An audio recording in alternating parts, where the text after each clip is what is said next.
Olá a todos, sou José. 2000 anos atrás, o Senhor Jesus nos prometeu: Eis que venho em breve. Surgiram agora todos os tipos de sinais de seu retorno, e muitos irmãos e irmãs tiveram premonições de que o dia do Senhor está próximo. O Senhor já retornou? O que podemos fazer para acolhê-lo?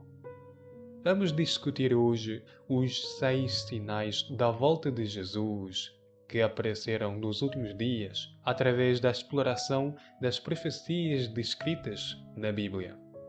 Vejamos aqui o primeiro sinal da volta do Senhor: terremotos, fomes, pestes e guerras.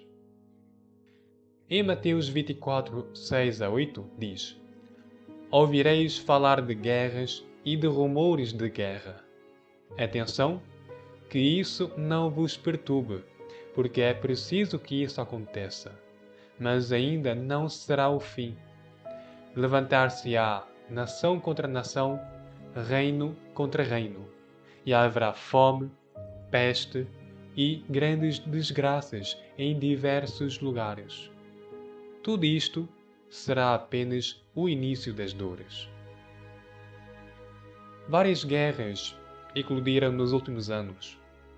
Eventos como o conflito entre a Índia e o Paquistão, a invasão do Iraque pelos Estados Unidos e a guerra cada vez mais intensa entre Israel e a Palestina, e também a guerra entre a Ucrânia e a Rússia, que surgiu ultimamente.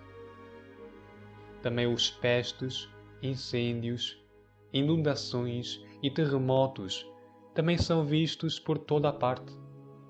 Entre eles, destaca-se o novo coronavírus que eclodiu em Wuhan, China, em 2019 e, desde então, se espalhou pelo mundo até agora. Também houve graves incêndios florestais na Austrália em setembro de 2019, enquanto uma grande praga de gafanhotos assolou a África Oriental. Do outro lado do planeta, com muitos países agora enfrentando a fome. Em janeiro de 2020, a Indonésia sofreu uma enchente e a Terra Nova, no Canadá, foi atingida pela maior tempestade de neve em um século. Ocorreram terremotos em Elazig, na Turquia, no sul de Cuba, no Caribe e em outros lugares. Esses sinais mostram que essa profecia foi cumprida. Vejamos aqui o segundo sinal do retorno do Senhor: o surgimento de anomalias celestiais. Depois, vi o Cordeiro abrir o 6º selo, e sobreveio então um grande terremoto. O sol se escureceu como um tecido de crina. A lua tornou-se toda vermelha como sangue. Farei aparecer prodígios no céu e na terra, sangue, fogo e turbilhões de fumo. O sol converte-se-á em trevas. E a lua em sangue ao se aproximar o grandioso e temível dia do Senhor. Nos últimos anos, houve vários momentos em que a lua ficou vermelha, feito sangue. Por exemplo, houve uma série de 4 luas de sangue no período de 2 anos, em 2014 e 2015. E em 31 de janeiro de 2018, houve uma superlua azul de sangue, que ocorre apenas uma vez a cada 150 anos. Depois surgiu uma superlua de sangue de lobo em janeiro de 2019. A profecia de o Sol tornar-se negro também já ocorreu e, de facto, houve diversos elipses solares totais, como o elipse em Singapura em 26 de dezembro em 2019 e no Chile em 2 de julho do mesmo ano.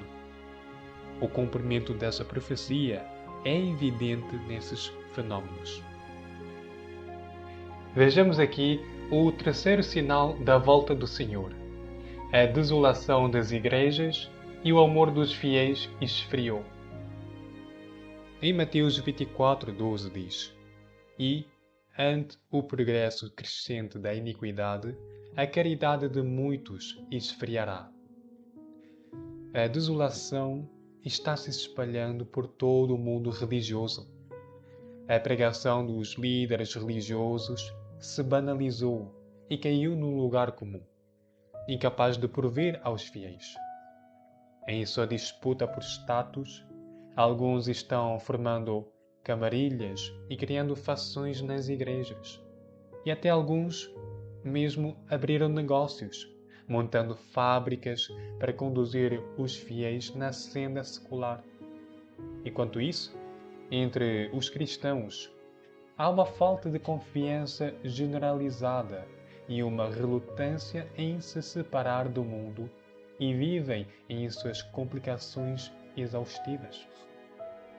Algumas igrejas aparentam estar lotadas e animadas, mas muitos frequentam a igreja apenas para expandir sua rede de contactos e vender produtos, usando-a como um local de comércio.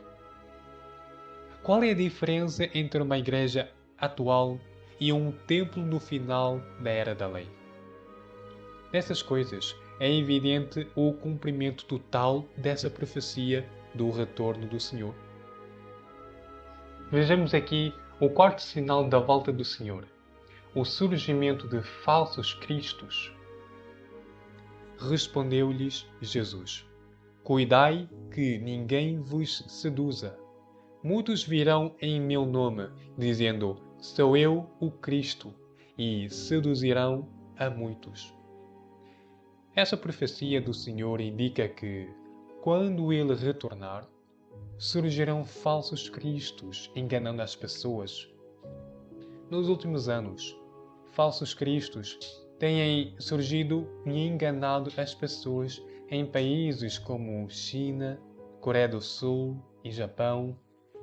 Esses falsos cristos não possuem a essência de Cristo, nem podem proclamar a verdade, mas assim mesmo afirmam ser Cristo, usando os sinais que Jesus tinha feito para enganar o homem. O cumprimento dessa profecia é evidente nisso. Vejamos aqui o quinto sinal da volta do Senhor: a restauração de Israel. Compreendei isto pela comparação da figueira. Quando seus ramos estão tenros e crescem as folhas, pressentis que o verão está próximo. Do mesmo modo, quando virdes tudo isto, sabei que o Filho do Homem está próximo à porta. Muitos que creem no Senhor sabem que os tenros ramos e folhas da figueira se referem à restauração de Israel. Quando Israel for restaurado, o dia do Senhor estará próximo. E Israel foi restaurado em 14 de maio de 1948. Obviamente, essa profecia do retorno do Senhor foi integralmente cumprida. Vejamos aqui o sexto sinal da volta do Senhor: a divulgação do Evangelho aos confins da terra. Está registrado em Mateus 24:14. Este Evangelho do Reino será pregado pelo mundo inteiro para servir de testemunho a todas as nações, e então chegará o fim. Em Marcos 16:15, o Senhor Jesus disse a seus discípulos, após a sua ressurreição: Ide por todo o mundo e pregai o Evangelho a toda criatura. Depois que Jesus ressuscitou e subiu ao céu, o Espírito Santo começou a orientar aqueles que seguem o Senhor Jesus a dar testemunho dele. Hoje, os cristãos se espalharam por todo o mundo e muitos países democráticos adotaram o cristianismo como religião de Estado. Mesmo na China, onde o partido no poder é ateu, dezenas de milhões de pessoas aceitaram o Evangelho do Senhor Jesus. E isso mostra que o Evangelho da redenção da humanidade, por meio do Senhor Jesus, se espalhou por todo o mundo.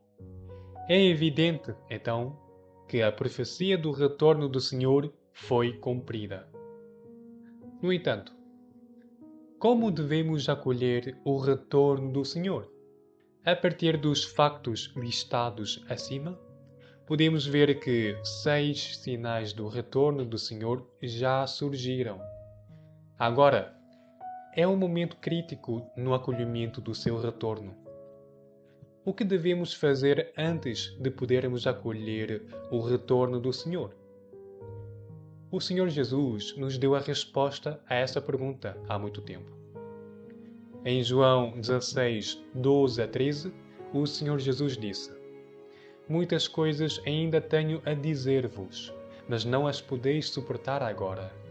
Quando vier o Paráclito, o Espírito da Verdade, ensinar-vos-á toda a verdade, porque não falará por si mesmo, mas dirá o que ouvir e anunciar-vos-á as coisas que virão. Em Apocalipse 3:20 diz: Eis que estou à porta e bato. Se alguém ouvir a minha voz e me abrir a porta, entrarei em sua casa e cearemos, eu com ele e ele comigo. Há também muitas profecias nos capítulos 2 e 3 do Apocalipse. Quem tiver ouvidos, ouça o que o Espírito diz às igrejas. Como se vê nesses versículos, quando o Senhor retornar, Ele dará declarações e vai falar às igrejas, nos dizendo todas as verdades que não entendíamos antes. Aqueles que, ao ouvirem o discurso de Deus e reconhecerem a sua voz, o aceitarem e se submeterem a Ele, serão capazes de acolher o Senhor e participar da festa do Cordeiro. Aqueles que não reconhecem a voz de Deus, por outro lado, certamente não serão as suas ovelhas e serão expostos e eliminados por Ele.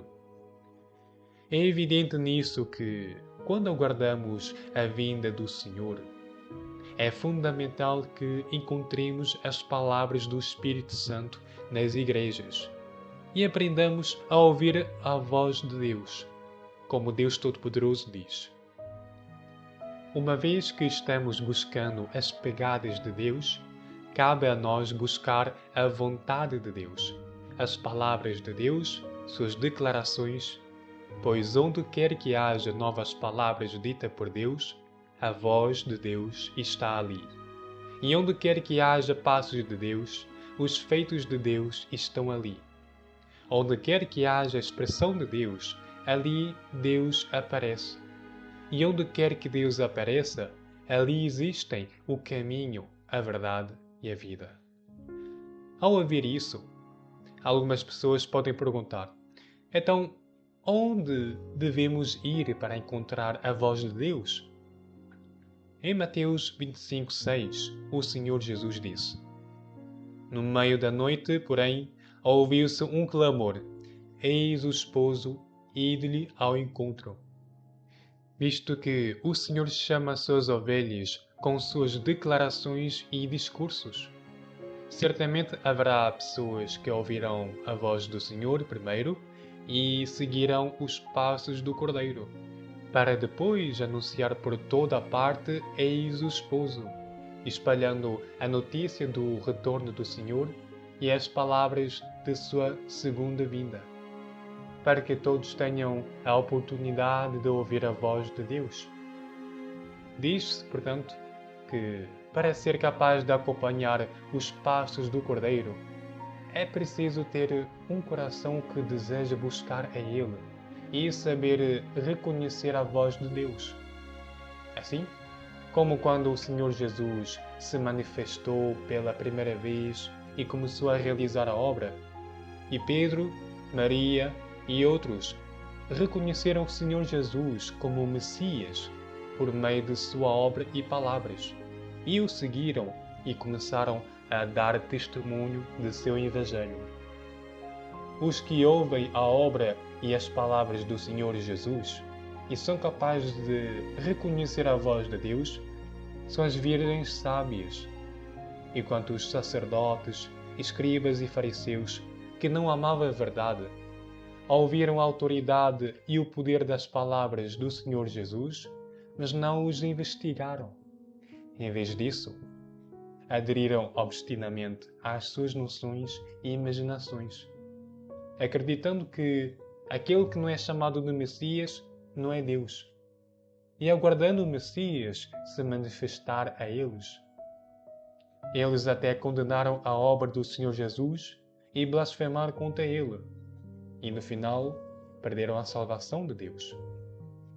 Há também os crentes judeus que seguiram os fariseus e não seguiram a voz de Deus na obra e nas palavras do Senhor Jesus, que ouviram cegamente os sacerdotes, escribas e fariseus e rejeitaram a salvação do Senhor. Essas pessoas se tornam as virgens tolas que são abandonadas pelo Senhor. Algumas pessoas podem perguntar: então, como se pode distinguir a voz de Deus? Na verdade, isso não é difícil. As declarações e palavras de Deus não podem ser expressas pelo homem. Devem ser particularmente autoritárias e poderosas. Serão capazes de desvendar os mistérios do reino dos céus e revelar a corrupção do homem. E assim por diante. Todas essas palavras são verdades e todas podem ser a vida do homem. Qualquer pessoa que tenha o coração e espírito sentirá isso ao ouvir a palavra de Deus e terá confirmado em seu coração que o Criador está falando e proferindo suas palavras a nós humanos. As ovelhas de Deus ouvem a voz de Deus. Se tivermos certeza de que essas palavras são a voz de Deus, então devemos aceitá-las e obedecê-las, por mais que contradigam nossas noções. Somente assim podemos acolher o retorno do Senhor. A pregação termina por aqui. Espero que sejam benéficos para o seu conhecimento e vejamos na próxima vez.